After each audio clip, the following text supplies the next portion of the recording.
Good evening. Tonight, I can report to the American people and to the world that the United States has conducted an operation that killed Osama bin Laden, the leader of al-Qaeda, and a terrorist who's responsible for the murder of thousands of innocent men, women, and children. It was nearly 10 years ago that a bright September day was darkened by the worst attack on the American people in our history. The images of 9/11 are seared into our national memory. Hijacked planes cutting through a cloudless September sky, the Twin Towers collapsing to the ground, black smoke billowing up from the Pentagon, the wreckage of Flight 93 in Shanksville, Pennsylvania, where the actions of heroic citizens saved even more heartbreak and destruction. And yet we know that the worst images are those that were unseen to the world.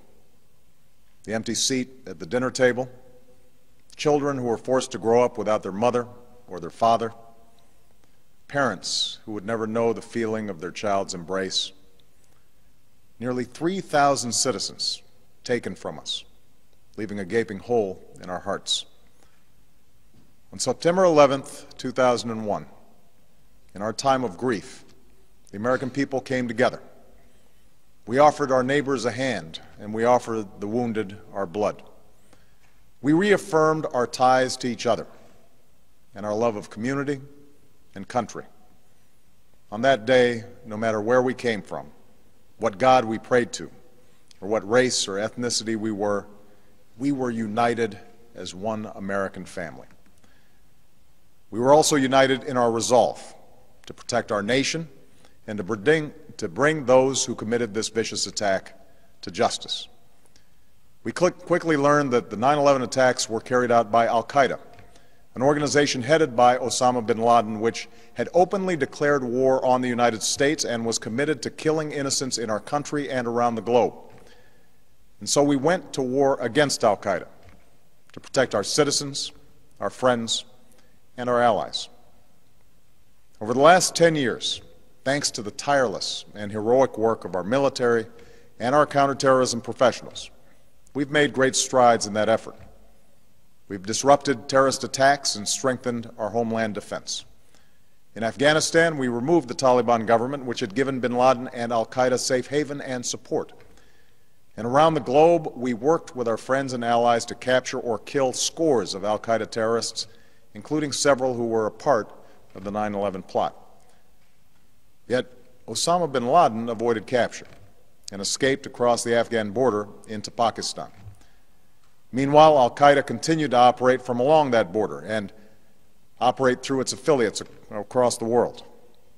And so shortly after taking office, I directed Leon Panetta, the director of the CIA, to make the killing or capture of bin Laden the top priority of our war against al-Qaeda, even as we continued our broader efforts to disrupt, dismantle, and defeat his network. Then, last August, after years of painstaking work by our intelligence community, I was briefed on a possible lead to bin Laden. It was far from certain, and it took many months to run this thread to ground. I met repeatedly with my national security team as we developed more information about the possibility that we had located bin Laden hiding within a compound deep inside Pakistan. And finally, last week, I determined that we had enough intelligence to take action and authorized an operation to get Osama bin Laden and bring him to justice. Today, at my direction, the United States launched a targeted operation against that compound in Abbottabad, Pakistan. A small team of Americans carried out the operation with extraordinary courage and capability. No Americans were harmed. They took care to avoid civilian casualties. After a firefight, they killed Osama bin Laden and took custody of his body.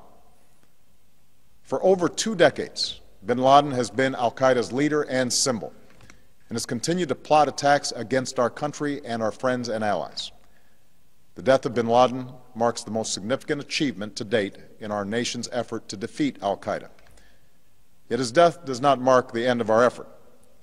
There is no doubt that al-Qaeda will continue to pursue attacks against us. We must, and we will, remain vigilant at home and abroad. As we do, we must also reaffirm that the United States is not and never will be at war with Islam.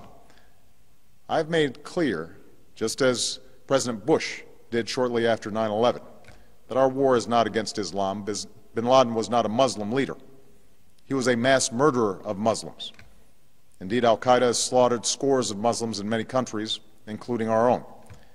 So his demise should be welcomed by all who believe in peace and human dignity.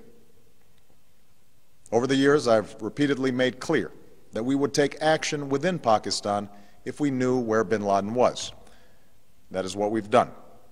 But it's important to note that our counterterrorism cooperation with Pakistan helped lead us to bin Laden and the compound where he was hiding. Indeed, bin Laden had declared war against Pakistan as well and ordered attacks against the Pakistani people. Tonight, I called President Zardari, and my team has also spoken with their Pakistani counterparts. They agree that this is a good and historic day for both of our nations. And going forward, it is essential that Pakistan continue to join us in the fight against al-Qaeda and its affiliates. The American people did not choose this fight. It came to our shores and started with the senseless slaughter of our citizens. After nearly 10 years of service, struggle, and sacrifice, we know well the costs of war. These efforts weigh on me every time I, as Commander-in-Chief, have to sign a letter to a family that has lost a loved one, or look into the eyes of a service member who's been gravely wounded. So Americans understand the costs of war. Yet, as a country, we will never tolerate our security being threatened, nor stand idly by when our people have been killed. We will be relentless in defense of our citizens and our friends and allies. We will be true to the values that make us who we are. And on nights like this one, we can say to those families who have lost loved ones to al-Qaeda's terror, justice has been done. Tonight we give thanks to the countless intelligence and counterterrorism professionals who've worked tirelessly to achieve this outcome. The American people do not see their work nor know their names, but tonight they feel the satisfaction of their work and the result of their pursuit of justice.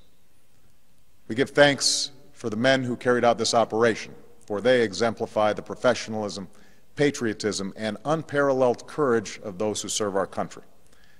And they are part of a generation that has borne the heaviest share of the burden since that September day. Finally, let me say to the families who lost loved ones on 9/11 that we have never forgotten your loss, nor wavered in our commitment to see that we do whatever it takes to prevent another attack on our shores. And tonight, let us think back to the sense of unity that prevailed on 9/11.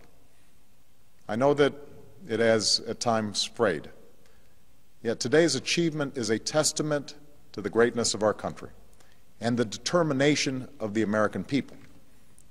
The cause of securing our country is not complete, but tonight we are once again reminded that America can do whatever we set our mind to. That is the story of our history. Whether it's the pursuit of prosperity for our people or the struggle for equality for all our citizens, our commitment to stand up for our values abroad, and our sacrifices to make the world a safer place. Let us remember that we can do these things not just because of wealth or power, but because of who we are. One nation, under God, indivisible, with liberty and justice for all. Thank you. May God bless you, and may God bless the United States of America.